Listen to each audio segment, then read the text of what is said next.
तो बात करने वाले हैं एंग्लो मसूर कॉन्फ्लिक्ट के बारे में। ये था क्या एक्चुअली और इसके क्या कारण थे जिसकी वजह से अंग्रेज़ और मैसूर के बीच में इश्यूज़ हुए थे। तो मैसूर क्या था, एक पावरफुल किंगडम था डेक्कन में जो चैलेंज करता था कंपनी की पावर्स को। 4 वॉर्स लड़ी गई थी ईआईसी और रूलर्स ऑफ मैसूर के बीच में, जो हैदर अली और उसके सन टीपू सुल्तान। और ओरिजिनली जो वोडियार्स थे फ्रॉम विजयनगर एम्पायर, वो बेसिकली यहाँ के रूलर्स थे मैसूर के। लेकिन 1761 में Hyder Ali, a powerful commander of the army, को पावर मिल गई और वो किंग बन गया। हैदर अली जो थ्रोन मिली थी उसमें मैसूर में राइवलरी स्टार्ट हो गई थी मैसूर, निज़ाम और मराठास के बीच में, और ईआईसी ने एक्सप्लॉइट किया अपॉर्चुनिटी को वेरी नाइसली। अब ये इशू क्या था, फर्स्ट एंग्लो मसूर वॉर 1767 से 69। हैदर अली चाहता था कि वो एक्सपेल करे ब्रिटिशर्स को साउथ इंडिया से, लेकिन जो ईस्ट इंडिया कंपनी है वो एक्सपेंड करना चाहती थी अपनी territory from the Carnatic to Mysore. East India Company ने ट्रिपल अलायंस बनाया, East India Company, Nizam, Marathas, और अटैक किया मैसूर को। अब जो वॉर है 18 महीने के लिए चली और एक रात को हैदर अली ने मार्च कर दिया मद्रास के ऊपर और फोर्स किया इंग्लिश को एक ह्यूमैनिटेरियन ट्रीटी के लिए। इसमें रिजल्ट क्या था, मैसूर जीत तो गया लेकिन जो ट्रीटी थी मद्रास की डिफेंसिव अलायंस थी। और जो एंग्लो मसूर वॉर था 1784 से, वो सेकेंड एंग्लो मसूर का इसमें क्या रीज़न था। तो 1771 में मराठास ने अटैक किया मसूर को, लेकिन ईस्ट इंडिया कंपनी आई नहीं हेल्प के लिए according to a treaty of Madras. 1780 में ईआईसी ने कैप्चर कर लिया माहे को, एक फ्रेंच पोर्ट था जो वह हैदर अली का विटल था। और जो अमेरिकन वॉर्स ऑफ इंडिपेंडेंस थी, पैट्रियोट्स और फ्रेंच वर्सेस ब्रिटिशर्स के बीच में, वो भी चल रही थी। अब इवेंट क्या था, हैदर अली ने फॉर्म किया था एक अलायंस मराठास और निज़ाम के साथ, लेकिन उन्होंने उस चीज़ को छोड़ दिया और ब्रिटिश डिप्लोमेसी की तरफ चले गए। हैदर अली ने कैप्चर किया आरकोट को और वो लेटर डिफीट कर दिया सर आयरकूट ने। 782 में हैदर अली मारा गया due to cancer and the Tipu Sultan carried out the struggle with the French assistant. French के साथ उसने स्ट्रगल जारी रखा।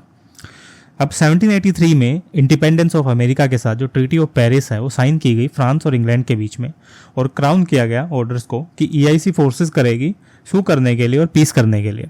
अब जो ट्रीटी ऑफ मैंगलोर थी 1784 में, वो बेसिकली एंड हुई as a second Anglo Mysore war.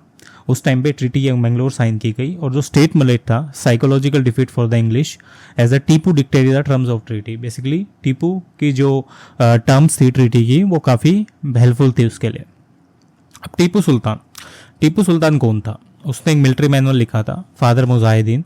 Manufacture करता था रॉकेट, आर्टरी और फायर आर्म्स, यूज़ करता था फ्रेंच मैन को ट्रेन करने के लिए अपनी army according to the European standards, और इंट्रोड्यूस किया उसने new weights and measures. Setup किया जैकोबिन क्लब और प्लांट किया tree of liberty at his capital क्या थी, श्रीरंगपट्टनम, कावेरी रिवर पे। अब जो थर्ड एंग्लो मैसूर वॉर थी 1790 से 92, उसके क्या कोज थे। टीपू स्ट्रेंथ करना चाहता था अपनी आर्मी को और वो इसी चीज़ के लिए रिफॉर्म्स लेके आया, लेकिन उसने हेल्प की फ्रेंच से अगेंस्ट द प्रीमेचली अटैक्ड त्रावणकोर, और जो इंग्लिश अलाई थे वो स्पार्क करते थे वॉर को। अब जो कॉर्नवालिस था उसने गवर्नर जनरल को अटैक किया और डिफीट किया टीपू को त्रावणकोर में।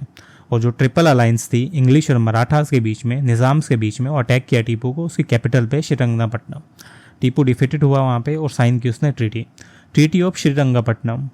जो पूरी हाफ ऑफ द टेरिटरी थी टीपू की वो स्नैच कर ली और जो डिवाइड कर दी मराठा, निज़ाम और इंग्लिश के बीच में।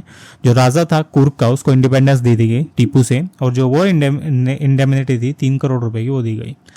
2 बेटे थे टीपू के, उनको एज ए होस्टेज रखा गया ताकि 3 करोड़ की किस्तें रेगुलर आती रहे।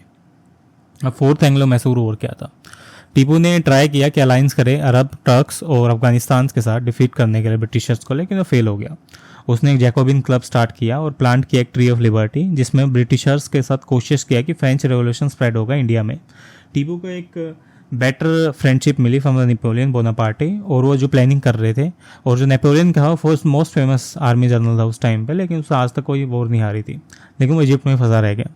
Richard Wesley, governor general, Tipu को बोला कि सब्सिडरी अलायंस ज्वाइन करो, लेकिन उसे डिक्लाइन कर दिया क्योंकि उसको पता थी कि ये स्लेवरी और कुछ नहीं है। इवेंट क्या थे, वेराइसली ने अलाई किया निज़ाम को, अटैक करो मैसूर को, और टीपू मारा गया फाइट में। रिजल्ट क्या था, ब्रिटिश और निज़ाम ने डिवाइड कर ली पार्ट्स ऑफ एम्पायर। टीपू की फैमिली वेल्लोर भेज दी गई, और जो टीपू का सन था उसको वेल्लोर म्यूटिनी 1806 में जिसने की थी वो टीपू का सन ही था।